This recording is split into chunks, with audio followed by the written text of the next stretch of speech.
చేయాలి, పేదవాళ్లకు హెల్ప్ చేయాలి, ఎవరికి ఏమీ లేవు వాళ్లకు హెల్ప్ చేయాలి. అందుకే మేము పనిచేస్తున్నాం.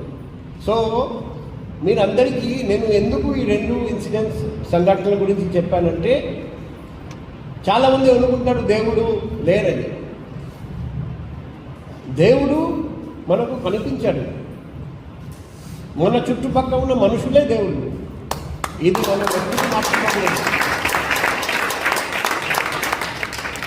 అండ్ మీకు అవసరం ఉన్నప్పుడు ఆ దేవుడు ఖచ్చితంగా కిందకి వచ్చి మిమ్మల్ని కాపాడతారండి, మీ కుటుంబ సభ్యులందరినీ కాపాడతారండి. కానీ మీరు మంచి పని చేస్తూ ఉండాలి, 10 మందికి హెల్ప్ చేస్తూ ఉండాలి. ఇప్పుడు మీరు అందరూ అదృష్టవంతులు. ఇటువంటి బాబా స్థాపించిన మందిరం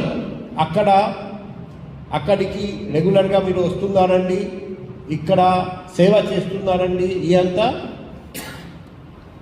మీ అదృష్టం, మీకు ఎంతో పుణ్యం వస్తుంది. ఇలాగే ఈ అవకాశం అందరికీ దొరకదు.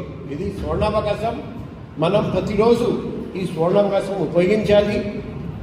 బాబా జీవితంలో సొంత జీవితం ద్వారా ఆయన ఏం చెప్పాడంటే, నన్ను చూసి మీరు నేర్చుకోండి. ఆయన్ని చూసి మనం నేర్చుకోవచ్చు. ఇప్పుడు బయట వస్తూ చూసాము. Humility is the sign of wisdom, Baba చెప్పిన మాట. మేము చిన్నప్పుడు నేర్చుకున్నాం, విద్య దదాతి వినయం. కాబట్టి ఎక్కువ నాలెడ్జ్ ఉంటే, విజ్డమ్ ఉంటే మీకు అహంకారం ఉండదు, అహంకారం రాదు. మీకు అనిపిస్తుంది ఇంకా ఎంతో నేర్చుకోవాలని ఉంది.